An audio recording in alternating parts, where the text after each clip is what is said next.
Hello, Namaskar. This is Firstpost and you're watching Vantage with me, Palki Sharma.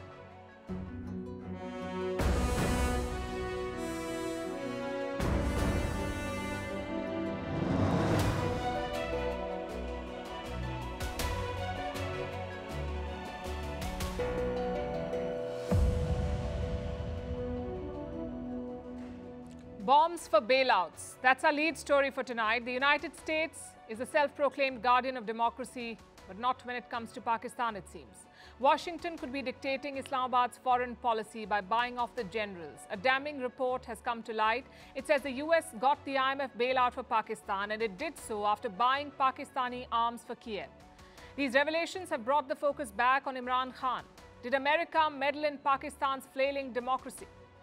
We'll get to the full story tonight. Also on the show, China is investing more than $6 billion in Afghanistan. It has bought access to some lucrative mines. America has lost an F-35 jet, and they're asking people to help find it. In Africa, 3 coup-hit nations have signed a security pact. What does it mean for the continent? And if you're entering the job market, we have news for you. Your paycheck may not meet your expectations. We will tell you why. The headlines first. 5 Americans jailed for years in Iran have finally been freed. They're flying back to the US as part of a prisoner swap deal with Iran. Qatar is the mediator as Washington and Tehran do not have diplomatic relations. $6 billion of frozen Iranian assets have also been transferred as part of this deal. Georgia accuses a Ukrainian official of plotting a coup. Tbilisi claims the official is planning mass unrest to overthrow their government.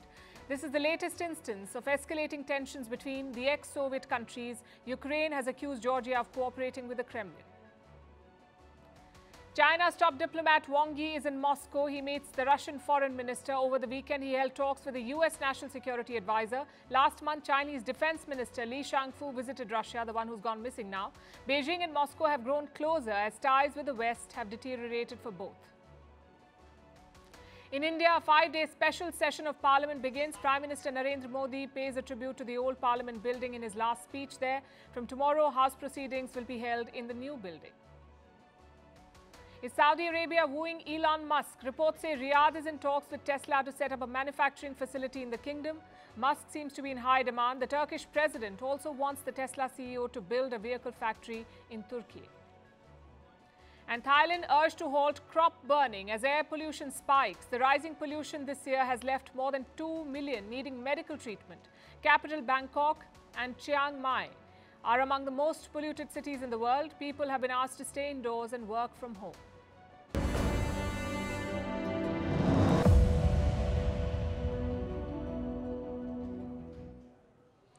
The Pakistani military is up for sale. Name your price and the generals will do your bidding. This is an open secret, but tonight we'll tell you about the scale of corruption. It is staggering even by Pakistan standards. What's worse, it involves a self-proclaimed beacon of democracy and rectitude, the United States of America. Recently, Pakistan was given an IMF bailout. You already know that. But here's something you probably don't. Pakistan got the bailout in exchange for arms and ammunition for Ukraine. In other words, bombs for bailout, that was the deal, brokered by America and executed by the International Monetary Fund, the IMF. So much for upholding democratic institutions and the rule of law. Pakistan needed money to survive. Ukraine needed weapons to survive. The United States made the best of a messy situation. In a backroom deal, they facilitated the IMF loan. Tonight, we'll tell you how. The story begins in May 2023. There was a meeting in Washington, D.C. at the U.S. State Department. 2 diplomats met, Masood Khan, Pakistan's ambassador to the U.S., and Donald Lu, U.S. Assistant Secretary of State. On the agenda was Pakistan's IMF bailout. Islamabad was struggling to secure it. This meeting changed the picture. Lu told Khan that Washington has cleared a payment of about $900 million. What was it for? Munition supplies for Ukraine. Pakistan had started sending these supplies last year and the US was paying for them. What kind of supplies were these? Mostly artillery shells. In the last 1 year, Ukraine has got sizable military aid, but it still uses Soviet-era weapons. And Soviet weapons need Soviet shells. Pakistan is one of the few countries that makes them. Kiev needed the supply and Washington helped secure it. How is this linked to the IMF bailout? Let me explain that. The IMF had set tough conditions for a bailout. They centered around two issues, debt and foreign investment. Pakistan fell short of the IMF's targets. Islamabad needed to show a better balance sheet, one where it had fewer liabilities and better reserves. Meaning Pakistan needed more cash. And the US came to the rescue. They offered the Ukraine deal. Pakistan accepted. America paid for it. And this helped Islamabad fill the gaps in its budget. And I'm not the one saying this. This comes from Assistant Secretary Liu. This is what he told Masood Khan when the two met in Washington. This entire deal was done in secret. Both the US and Pakistan deny it. But here's a report that says America facilitated the IMF bailout. It says the US spoke to the IMF. It told the agency about the payments it had made, the payments for munitions for Ukraine. And we know what followed. Pakistan got what it wanted. The diplomats met in the month of May. The bailout was announced in the month of June. But there's more to it. This story also involves Imran Khan. You may remember where he was when Russia invaded Ukraine. Imran Khan was in Moscow. He was there for bilateral talks with Vladimir Putin. Weeks later, he praised India's foreign policy. He said Pakistan too should have an independent foreign policy. Listen to this. India is our next door neighbor. I appreciate India. They have always pursued an independent foreign policy. Today, India is a Quad ally, yet India is importing oil from Russia. Soon after that, Imran Khan was pushed out of power. He blamed the US for his ouster, and he based this claim on a cipher. Imran Khan said a senior US official met with a Pakistani diplomat and he told him, and I'm quoting, all would be forgiven if Imran Khan is ousted. Do you know who this American official was? The same Donald Liu, US Assistant Secretary of State, the man who got the IMF bailout for Pakistan. Now try to connect the dots. What do you see? Did the Pakistan army oust Imran Khan to keep the Americans happy? Did the US tip the balance of Pakistan's already skewed democratic process? If they did, it won't be a first. America has a history of buying loyalty, especially in Pakistan. From 2002 to 2008, the US paid over $6 billion to Rawalpindi. This was direct support to the Pakistani military. And how did Rawalpindi respond? By providing sanctuary to Osama bin Laden, the mastermind of the 9/11 attack. One would think the Americans would have learned from the past. Evidently, they haven't. And they don't shy away from using international agencies as instruments of power play.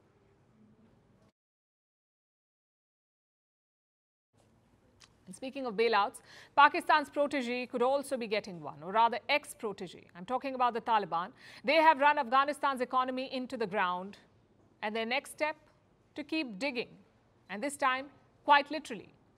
The Taliban claim to have struck multiple mining contracts. Reports say these are contracts worth $6.5 billion.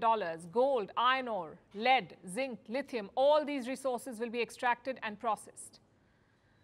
Now I know the obvious question. Who is mad enough to invest $6.5 billion in Taliban's Afghanistan? That's around half of their GDP, half of Kabul's GDP, $6.5 billion. Their leadership has not revealed very much. Apparently, both Afghan and foreign companies have got these contracts. They were signed in late August. But which companies? That the Taliban won't say. And frankly, it's a bit suspicious. Because mining requires technology, skill, and experience, and Afghan companies honestly lack that. Which is why the focus is on foreign companies, especially those from China. Let's rewind to August 2021. The United States pulled out of Afghanistan. The Taliban took power. But capturing power is one thing. Staying on is quite another. That's the tough part.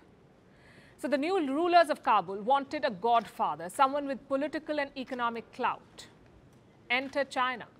Since 2021, Beijing has announced multiple projects in Afghanistan, copper mines, lithium extraction, roads and highways, railway projects. All of these are worth billions of dollars. But how many of these projects have taken off? Zero. So what exactly is happening behind the scenes? Let's start with the motives. China needs Afghanistan for its Belt and Road Initiative. You get Afghanistan, you get Central Asia. That's the calculation. China already has a solid base in Pakistan. All they need is a link, a link between Pakistan and Central Asia. Secondly, the country has lots of resources, and that too untapped ones. Reports say it's worth more than $1 trillion. $1 trillion with resources in Afghanistan. The West won't touch it. So China has a free road. Take lithium, for example. A Chinese company called Gochin is exploring Afghanistan's lithium reserves. Their plan is to invest $10 billion. It could create more than 120,000 jobs, and lithium is very important. You need lithium to make car batteries. Guess who dominates this market? China. Around 80% of lithium refining, 77% of cell capacity, and 60% of battery components. That's a huge lead for China, and with Afghanistan, this lead can grow. Finally, there is a political angle too. Eastern Afghanistan is home to Uyghur militants, and right next door is the Chinese province of Xinjiang. So China accuses these Uyghur militants of exporting radicalism, of creating trouble in Xinjiang, which is why they need the Taliban's help to keep these Uyghur militants in check. That is China's wish list. What about the Talibans? What's in it for them? It's pretty straightforward. They're after the investments. Around 90% of the country is living in poverty. 77% of the people don't know where their next meal is coming from. The Taliban need money. If not, they cannot kickstart their economy. They cannot run their country. I know it sounds like a perfect deal. China has the money and the Taliban need the money. So why haven't these deals been implemented? Because of the security issue. Look at these examples. In 2008, China signed a deal for the Mes Ainak mine. It holds around 12 million tons of copper, but progress is nil. Even after 15 years, the project is yet to take off. Another example is Amu Darya. It's an oil basin in Afghanistan. China promised to invest $7 billion in January this year. And progress? Again, zero. What do these projects tell you? That China is interested, but not in a hurry. Just look at what happened in December last year. Islamic State terrorists attacked a hotel in downtown Kabul. 30 Chinese nationals were staying in that hotel. 5 of them were hurt. And this was not a coincidence. This hotel is a regular haunt for Chinese citizens. So the attack was not random, it was very much planned. And such incidents have made China wary. Afghanistan, as you know, has a reputation. Both the US and the Soviet Union tried to conquer it. Both countries got bogged down. They lost hundreds of soldiers and billions of dollars. China wants to avoid a repeat. So they're playing it slow, one step at a time. Last week, China made one such step. They appointed an ambassador to Afghanistan. No other country has done this, not even Pakistan. So China is basically testing the waters. They've signed the agreements, they've deployed the ambassador. Now it's a waiting game. If Beijing feels the security is adequate, the projects can begin. And what does this mean for the world? It means that China is giving the Taliban a backdoor. Just think about it, all the sanctions, all the global condemnation, all the pressure, and what does China do? Invest billions and rescue the Taliban. That's what they're doing. These investments will not help the ordinary Afghans, though. They will only help the regime. And I'll tell you why. Afghanistan's banking system is virtually non-existent. There are no watchdogs or democratic institutions, plus no transparency. So how do we know if these investments will help Afghans? We don't. But for China, it doesn't seem like a problem. It doesn't matter. Maybe they trust the Taliban. Regional powers like India should also be wary of China's games. Perhaps re-evaluate their approach. We already have one Chinese colony in the form of Pakistan. We cannot afford another one in Afghanistan. Does that mean talking to the Taliban or something else? I'm afraid that's a headache for the government of India.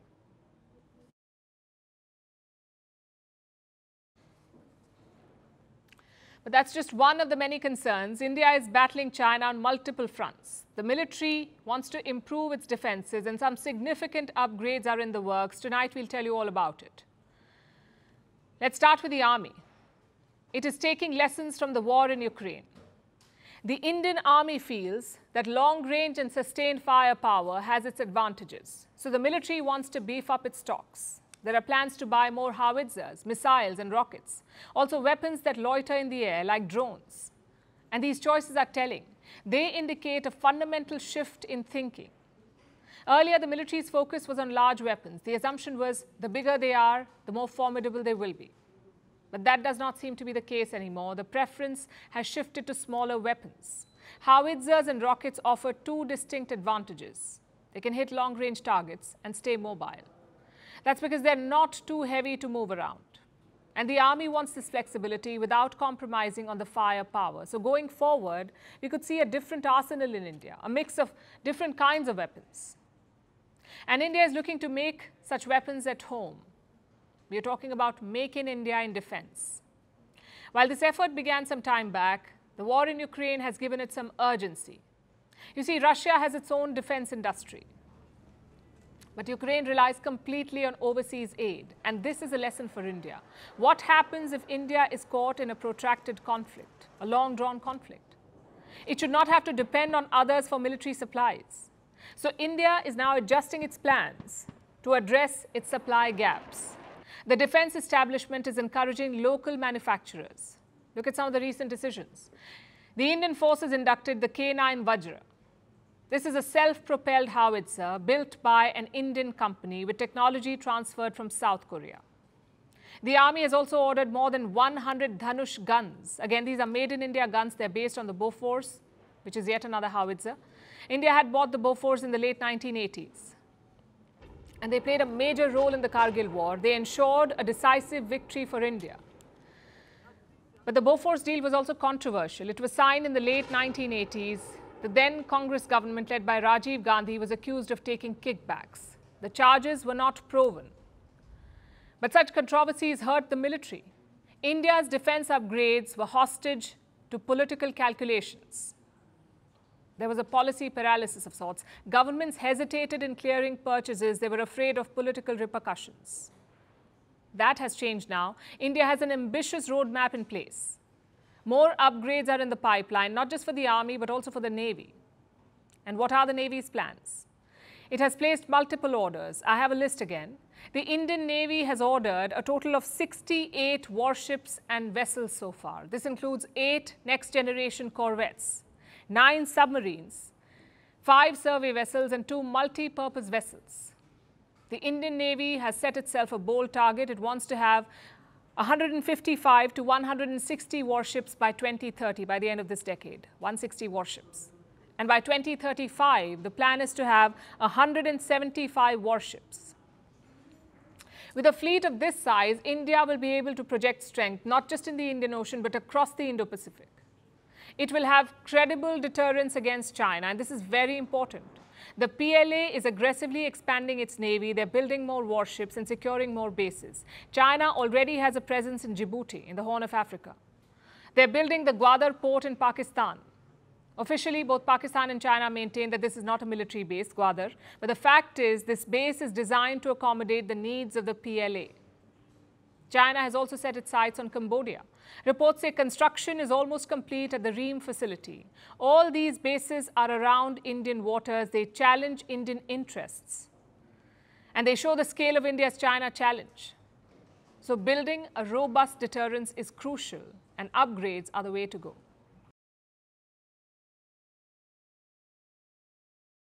So India is ramping up its defense arsenal, but it looks like the United States is now losing some of its defense equipment. Washington is missing a fighter jet. And it's not just any other fighter jet. It's an F-35 fighter jet. It's one of the world's most advanced jets. It costs $80 million.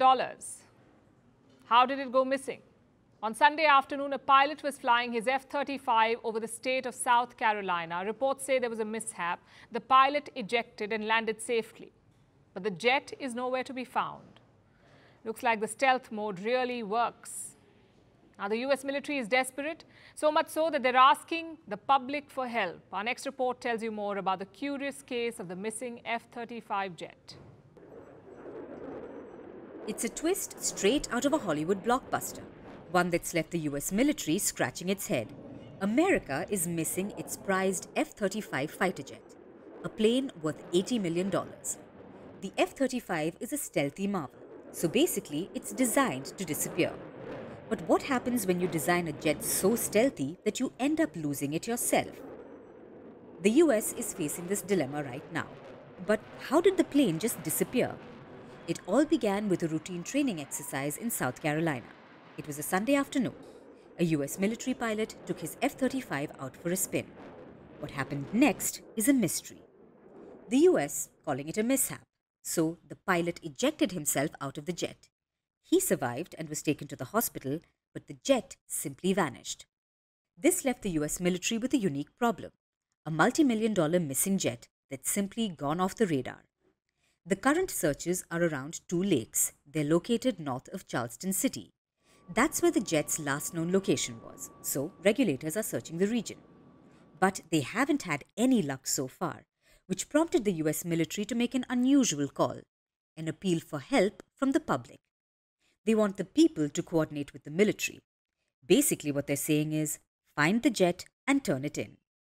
In the world of military aviation, there are very few nations that can beat the United States. Washington has some of the world's most advanced jets, including the one that's gone missing, the F-35 Lightning II jet. It's the world's only 5th-generation multi-role stealth fighter jet. It's made by Lockheed Martin. It costs millions of dollars. So losing it isn't just bizarre, it's quite embarrassing. And netizens agree. They're asking, how do you just lose an F-35 jet? Some are questioning the lack of a tracking system. Others are putting up missing posters. Basically, the mystery has given birth to a lot of memes. But jokes on the internet aside, it's safe to say that the stealth mode passed its own test with flying colors. Or should I say, disappearing colors.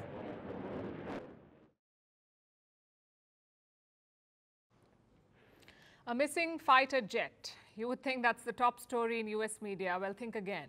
It's not even in the top 5. America's politicians are hogging all the attention. It used to be Donald Trump. Now it's this guy, Vivek Ramaswamy. He's 38 years old. He's an Indian American. He's a billionaire and he's running for president. If you think that's interesting, wait till you hear his campaign promises. The latest is about H1B visas. I'm sure you've heard about them. An H1B visa is a non-immigrant US visa. Companies use it to hire skilled foreign workers like IT professionals. Now, Vivek Ramaswamy says he will scrap H1B visas. If elected president, he will abolish them. Instead, he has promised merit-based visas. Now, some background first. The current H1B visa system is a lottery. The US government finalizes a short list of candidates. Out of these candidates, 85,000 people get the visa. Indians benefit from this program. Last year, the US government shortlisted 440,000 visa applications. 72% of them were Indians. In fact, the H1B visa is a crucial bilateral issue. India wants to increase the cap to get more people to get the visa. The US has been hesitant to do so, which brings us back to Vivek Ramaswamy. What is he playing at? Don't fall for the whole merit-based solution. The plan here is to cut down visas to retain more jobs for American workers. Donald Trump did the same thing.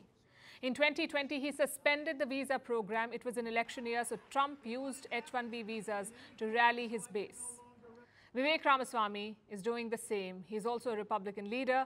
Many commentators call him Trump without the rough edges, basically a well-spoken Trump. Both men have a lot in common, in fact. For example, their words rarely match their actions. Let me explain that.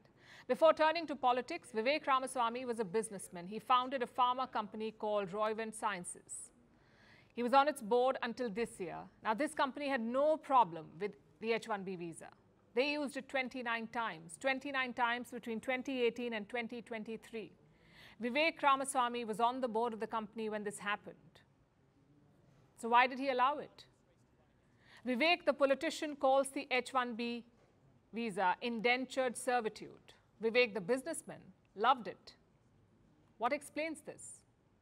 This U-turn, and that too within a matter of months.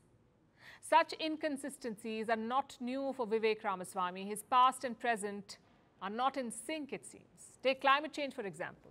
He calls it a hoax, a conspiracy theory being peddled against capitalism. Listen to this, and I'm quoting. "I'm the only person on the stage who is not bought and paid for, so I can say this. The climate change agenda is a hoax, and we have to declare independence." Let me repeat some of what he said. He says, he's not bought and paid for, but turns out he is. Ramaswamy founded an asset management firm called Strive. He has invested $50 million in this firm. And what does the firm do? It asks companies to keep drilling for oil. In simple words, it is a fossil fuel lobby. How then is Vivek Ramaswamy not bought and paid for? Only he can answer that. Same with TikTok. Last week, he called it digital fentanyl. Days later, he joined TikTok. Do you see the trend here? There is always some inconsistency, some half-truth, but looks like the Americans love it. The Republican presidential field has some experienced politicians, yet Vivek Ramaswamy is at number 2, a distant number 2, but it still counts. So what's his strategy here? From the looks of it, make big bang statements. Listen to some of his campaign statements. Very interesting. Listen carefully. Fire 75% of federal government workers. Shut down the FBI. The police lied about 9/11. That's what he said. The US should stop backing Ukraine. The military should be deployed at the Mexico border. And the US should eventually stop defending Taiwan. These are not logical positions, but do they attract eyeballs? Yes, they do. Are they practical? Absolutely not. If so many Americans trust Vivek Ramaswamy after all of this, clearly something is wrong, something in their political system. But that's for the Americans to figure out. His latest comments, though, should trigger eyebrows here in India, too. Many Indians had cheered Vivek Ramaswamy's campaign. They thought it would somehow benefit India. Well, clearly not. Ramaswamy wants to cancel the H1B visa program. That is not beneficial from any angle for India. So the lesson is quite clear. You can be proud of Indian origin leaders. Their journeys show how industrious Indians can be, how we can achieve great things wherever we live. But don't get your hopes up, because at the end of the day, Vivek Ramaswamy is an American, just like Kamala Harris is an American, and like Rishi Sunak is a Briton.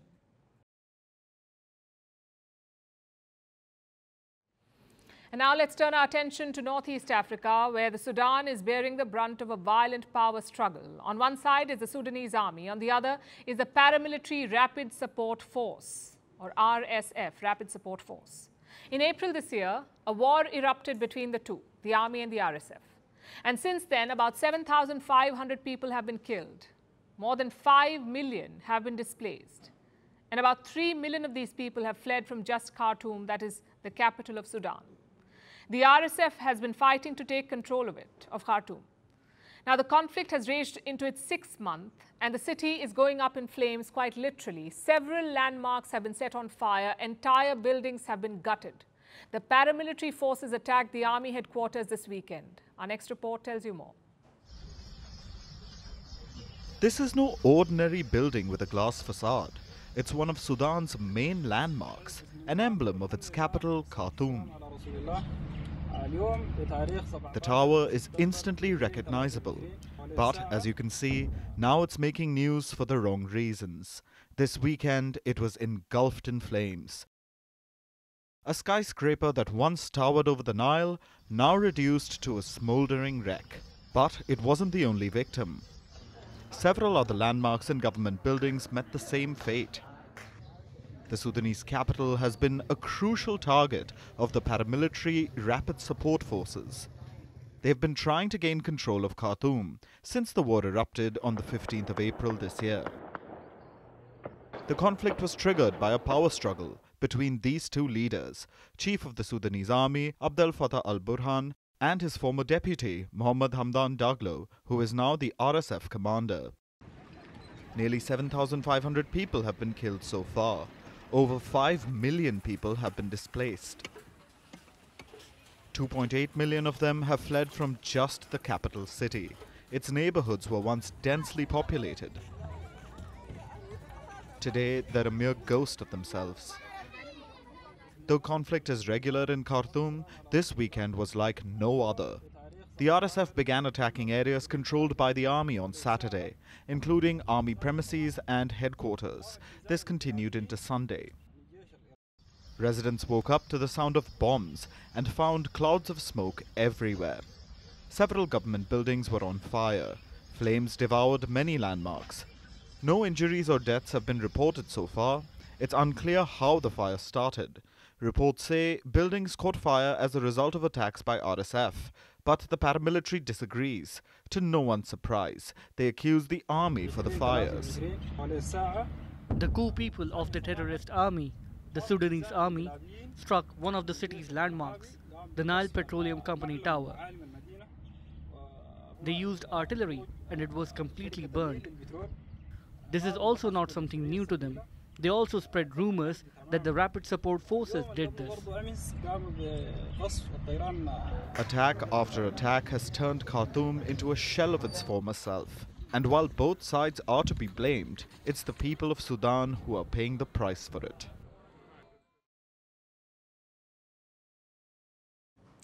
Now let's turn our attention to West Africa, where the Sahel states are coming together to form an alliance. We're talking about 3 neighboring nations that have seen coups in recent years: Mali, Burkina Faso and Niger. Between them, these 3 countries have seen 5 coups since 2020. 5 coups in 3 years. And now the military is firmly in control in all of them. They've been supporting each other. The latest example is Niger. They saw a coup in July this year. The military junta took over, and it got support from Mali and Burkina Faso. They swore to send troops in case Niger was attacked. And who would attack Niger? The West African regional bloc called ECOWAS. It had threatened military intervention in the days following the coup. That was 2 months ago. There has been no intervention. Perhaps the backing of Mali and Burkina Faso was effective. So these 3 coup-hit countries have taken the next logical step. They have formalized their alliance. Article 1er. By the present charter, known as the Liptako-Gourma Charter, the contracting parties establish among themselves the Alliance of Sahel States. The contracting parties will work to prevent, manage and resolve any armed rebellion or other threat to the territorial integrity and sovereignty of each of the member countries of the alliance, giving priority to peaceful and diplomatic means, and if necessary to use force to deal with situations of breakdown of peace and stability. The new security pact was signed in Mali's capital, Bamako, on Saturday. The alliance has 2 goals: mutual defense and counter-terrorism. Mutual defense against whom? Foreign intervention, whether by African powers or by other forces like France. In fact, France is a rallying point for all the coup countries. They were all French colonies, and they all have a strong anti-French sentiment. Their juntas have been engaging in anti-France rhetoric since they took charge. Before 2021, France had a military presence in all these 3 countries. Now it has troops only in Niger, in a military base outside the capital, Niamey, and they too have been asked to leave, the French troops. Almost every day, hundreds gather outside this French base. So far, these gatherings have been largely peaceful. The people keep asking the French troops to go home. But Paris refuses to budge. French President Emmanuel Macron has spoken about this. He said he will not deal with Niger's new rulers. And if things escalate, France would have a good excuse to intervene. So the new Sahel alliance gives Niger some security assurances. It gives France and ECOWAS something else to think about. But this grouping is not just about Niger. Its second objective is counter-terrorism.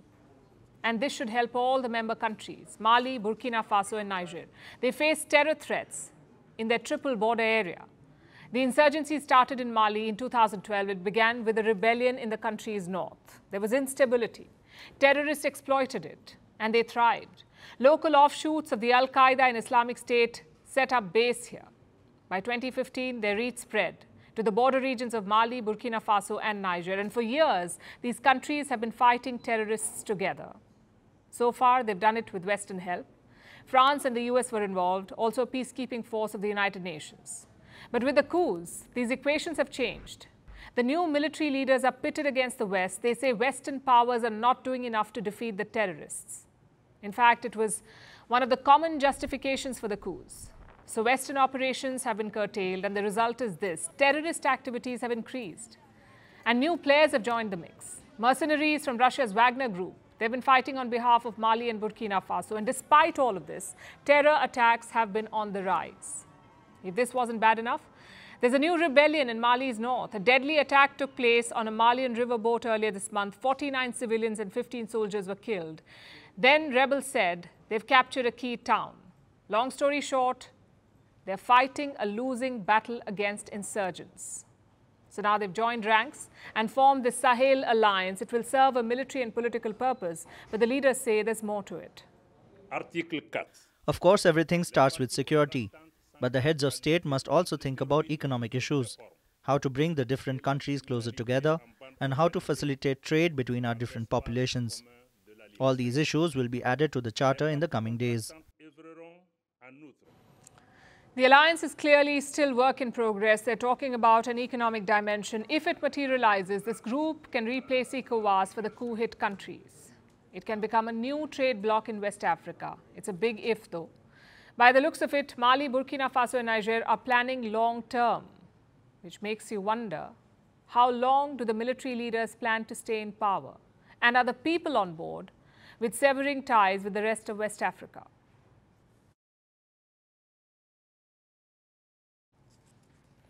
"6 million Jews murdered, millions more stripped of their livelihoods, families, even their names." These were the horrors of the Holocaust. It was orchestrated during the Second World War by Nazis between 1933 and 1945. The terror of this genocide still haunts the world, especially because of its many unknowns. One of them relates to the wartime pontiff, Pope Pius XII. During the war, he never condemned Adolf Hitler. He never spoke up against the Holocaust. And for decades, the Vatican has defended this silence. They say, and I'm quoting, the information they had at the time was vague and unverified. That's their excuse. But what if it wasn't? What if the church has been lying all this while? A letter from 1942 has been unveiled from the Vatican's archives. It was addressed to the Pope, and in no vague terms, it gives details about the Holocaust. Our next report tells you more. Who is a pope? He's the leader of the Roman Catholic Church, a source of authority for the Catholics. People turn to him for his guidance. The papacy has been very politically active. No matter the pope, this has been a trend throughout history. So how come a pope during World War II remained silent over the Holocaust? How come he never condemned Adolf Hitler? We're talking about Pope Pius XII. He's one of the most controversial popes. He never spoke up against the genocide of the Jews. The Holocaust. It happened between 1933 and 1945. 6 million Jews were murdered. They were herded into specially designed gas chambers where lethal gases poisoned them within minutes. It's considered one of the worst crimes against humanity. So it's baffling that a wartime pope wouldn't condemn such atrocities, especially as millions looked to him for guidance. Over time, this question has ceased to baffle and begun to anger people, so much so that Pius is now called Hitler's Pope. This has led to endless debates. There are many who call Pope Pius a failure. But then there are others who say that he was being diplomatic. By not irking Hitler, he prevented a backlash. The Vatican has sided with neither. It simply claims the papacy didn't know enough or any better, saying the information it had at the time was unverified and vague. Even so, pressure grew to the extent that the Vatican relented. In 2020, it opened its secret archives on Pius. Pope Francis said the Church is not afraid of history. On the contrary, the Church loves history, and the Church would like to love history more and better, as God loves history. We have no fear. The good that Pius did was so great that it will dwarf the few shadows. Little did the Vatican know that the shadows would only get bigger. Now, a letter from 1942 has been revealed from the archives. It was sent by a German Jesuit member. He belonged to the anti-Nazi resistance. The letter was addressed to the then Pope's private secretary, and in no vague terms, it talks about the Holocaust, telling the papacy about thousands of Jews being killed in gas chambers. It's explicit and detailed. The letter suggests that the Pope was aware that Jews were dying every single day. If this is true, why was the Pope silent? The letter is making waves across the world, with people demanding an answer from the Vatican. When millions look to you for guidance, the Vatican cannot lose its voice when it matters the most, and chose pragmatism over principles. We learned some new words in the last couple of years. Some new terms like quiet quitting, career cushioning, and the great resignation. What did all of them have in common? It was all employee-driven. It wasn't about bosses ordering people around. It was about workers taking matters into their own hands. Well, not anymore. The empire has struck back. Salary offers and joining bonuses are being cut. Your paychecks could soon get smaller. Some numbers first. A recent survey studied around 20,000 online job listings. It compared today's salary offers to last year's. So same job, but different year. And what did they find? More jobs are paying less in 2023 than they were in 2022. So this year's offer is smaller than last year's. And last year it was the opposite. Around 75% of the jobs paid more in 2022 compared to 2021, that is the year before. And it's not just the offers. Existing pay has also fallen. Around 48% companies reported reducing salaries. So what has changed? Why are employers not paying well anymore? For starters, there is a disconnect. Employees have very high expectations now, it seems. And they have reasons for it. During the Great Resignation, job hopping was the craze. If you shifted jobs, you could get 20% more. Secondly, higher inflation. We're all suffering it. Employees expect more because things are more expensive practically everywhere in the world, but companies are not on the same page. They are bracing for a downturn. Let me explain how this works. In the last 2 years, companies went on a hiring spree. We are talking abnormal salaries, eye-watering bonuses. But now the situation has flipped. Higher inflation led to central banks increasing interest rates. The result was this: economic activity suffered. You can see the impact on jobs now. Consider the tech industry as an example. The tech industry laid off 226,000 people this year in 2023. 226,000 people laid off. That's 40% more than the year before. What does that tell you? That the race for talent is over. You won't see dogfights over computer engineers or for IT professionals. There is no pressure to match salary offers or to give lucrative bonuses. In simpler words, the job market is cooling down. The supply is still there, the expectations are still there and quite high, but the demand not so much. Companies are under immense pressure to stay afloat, to navigate this uncertain time period. So what will they do? They will cut down expenditure. And around 70% of total business cost is labor, salaries, 70% of the cost. So that's where most companies start. If they want to reduce spending, they will fire people or reduce pay. The question is for how long? How long will this trend continue? Is this a case of market forces setting things right, or is this a minor blip before wages recover? Well, we can't be sure right now. A lot depends on how the global economy recovers. The World Bank is not thrilled. They've downgraded their projection for 2024. The global economy was supposed to grow at 2.7%. The revised estimate is 2.4%. Needless to say, that's not good news. For wages to increase, you need the economy to grow. You need companies to make bold bets. You need them to invest in talent. And right now, that is not happening. Just look at the United States. Their unemployment rose to 3.8% in the month of August. It was 3.5% the month before.